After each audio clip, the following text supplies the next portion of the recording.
Change your passion not your pension. अस्सलामुअलैकुम और आप देख रहे हैं पर्सनैलिटी डेवलपमेंट सीरीज की ये दूसरी वीडियो जिसका उन्वान है वो 5 सवाल जिनकी मदद से आप अपना पैशन तलाश कर सकते हैं। अगर आप मुआश और नाकामी के डर से आज़ाद हों तो आप क्या करना चाहेंगे? वो कौन से काम हैं जो आपको टाइम एंड स्पेस से आउट करते हैं? किन कामों की वजह से आपको ज्यादा शाबाशी मिलती है? वो कौन से काम हैं जो आप मुआवजे की परवाह किए बगैर करना पसंद करेंगे?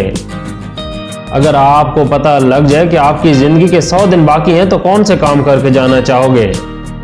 ये 5 सवाल इतने ताकतवर हैं कि आप इनकी मदद से अपना पैशन जान सकते हैं। अगर इन सवालों के बाद भी आपको पैशन पता ना चले तो ये सवाल अपने आप से दोबारा पूछें। ये सवाल अपने आप से उस वक्त तक पूछते रहें जब तक आपको अपने पैशन का पता ना लग जाए। अगर आप पर्सनैलिटी डेवलपमेंट सीरीज की पहली वीडियो देखना चाहते हैं तो उसका लिंक आपको इस वक्त डिस्क्रिप्शन, आई बटन या इस वक्त स्क्रीन पर नजर आ रहा होगा। आप उसे भी देख लें। इंशाल्लाह ये कोर्स आपकी जिंदगी बदल देगा। बहुत शुक्रिया।